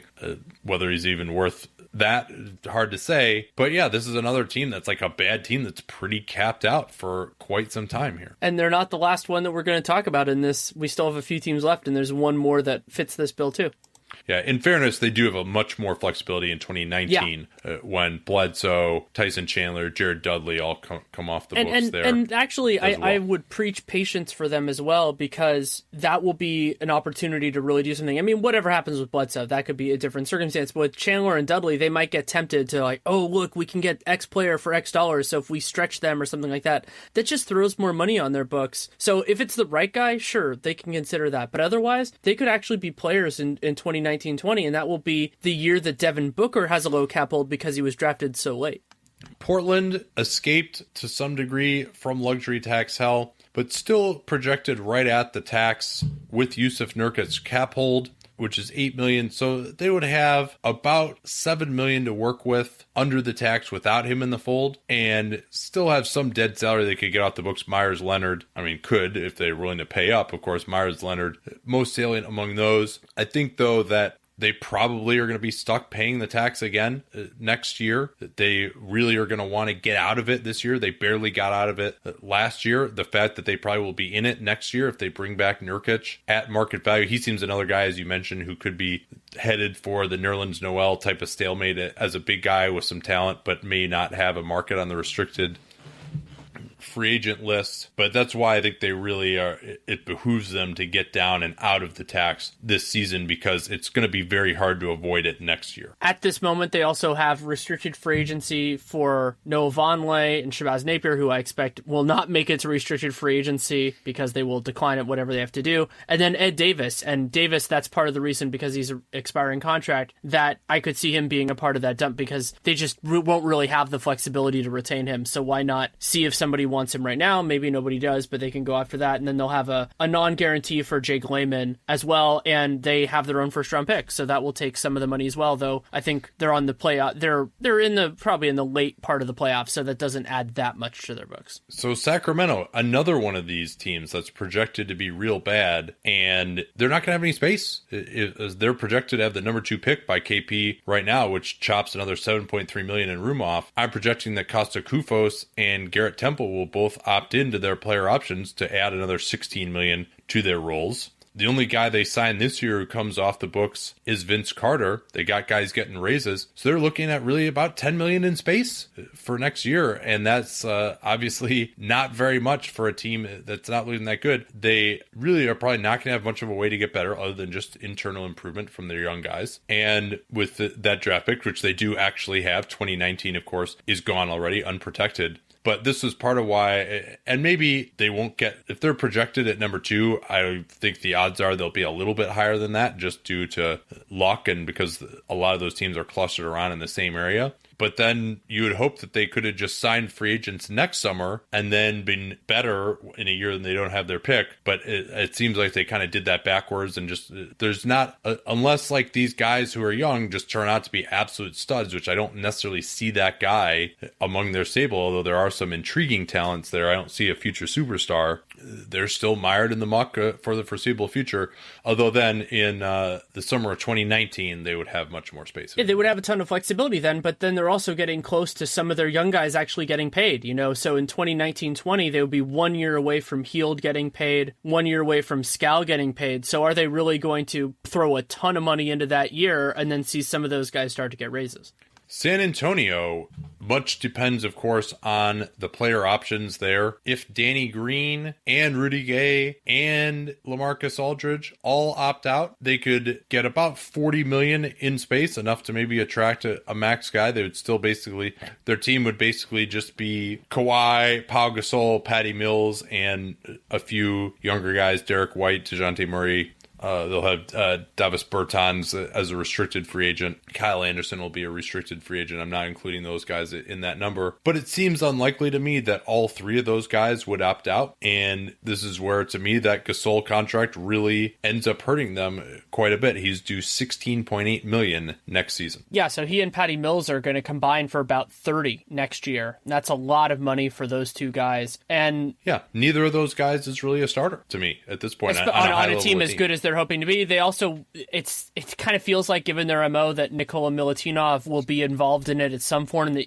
I think he's better than getting the Livio Jean-Charles, but he might even just take up some of their money just because they have to, they'll sign him because they feel like they should. And, they have a lot of these low-end restricted free agents that they like, and they gave Joffrey Laverne a player option, so congratulations on that. And yeah, I think San Antonio could be just way less flexible than we hoped for, and that what could have been a really high ceiling summer for them, that ceiling has dropped, and the floor has decreased a little bit too, maybe a lot of it. Toronto, not going to have the space really to do anything. They do have Norman Powell as a restricted free agent. Bebe and Bruno Caboclo, perhaps less sexy there, but Powell, they'll have full bird rights on him.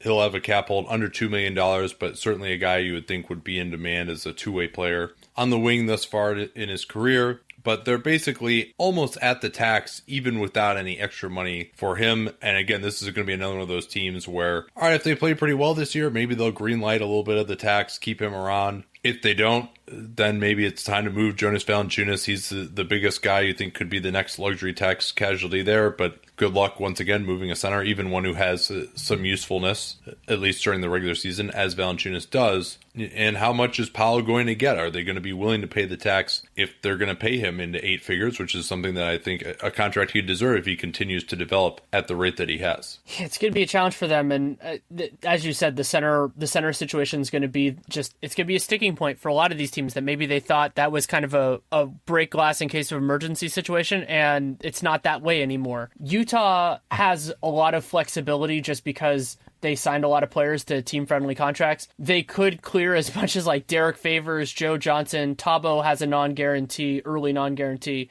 Jerebko is an early non-guarantee. Ekpe Udo. I expect them to keep Hood and Exum in some form, so that does lower their flexibility. And both those guys, I think those guys collectively will make more than $20 million. I just don't know how it's going to be apportioned. And then, so they could have some flexibility, but I think they're largely going to keep it the same by and large. Yeah, I think that's a fair assessment. And then another pretty boring team, Washington. Just no way that they're going to have any type of space. They will be abutting the tax once again. They gave Jody Meeks a player option, which I didn't realize at the time. Jason Smith has one as well. I highly suspect that all of them will opt in. And with purely existing commitments right now, they are already $7 million into the tax. And that is without having a backup point guard. Tim Frazier will be a free agent. They would have early bird rights on him. They could also decline the option of Chris McCullough. In fact, I expect them to do that. That could open up a little bit more space as well. There's also a team building lesson here because they don't have the low cost base of guys on rookie scale contracts. Kelly Oubre is the only player that they're going to have if they lose McCullough that will be on one that year. And so they have to pay money for guys like Jody Meeks and Jason Smith instead of getting them for these lower prices. Even if they're, getting those guys in the post lottery, getting one or two rotation players that way would have kept them under the tax. All right, I think that'll do it. Anything you want to say before? I guess this is the last time we're going to hear from you for a few weeks. So, well, we'll see if we have to do an emergency podcast because something crazy happens. Well, I'll try to find time on the train to do that. But yeah, I will still be releasing Real Jam Radio podcast during the time I've already recorded 2, doing a third one tomorrow. I'm going to release the Atlantic Division capsule, so that's talking about all 5 of the Atlantic Division teams with Tim Bontemps and Jared Weiss. That'll come out Thursday or Friday. And then recording on the Central Division with you and Dan Feldman. And then I already recorded on the Southeast with Adi Joseph and Mike Prada. Those will come out while I'm gone. All right. Thanks again for listening. Don't forget our sponsors for today's episode. And we will talk to y'all next time. We're going to get into some team previews very shortly. Not sure exactly who that's going to be yet, but you will find out on either Sunday or Monday. Talk to y'all then.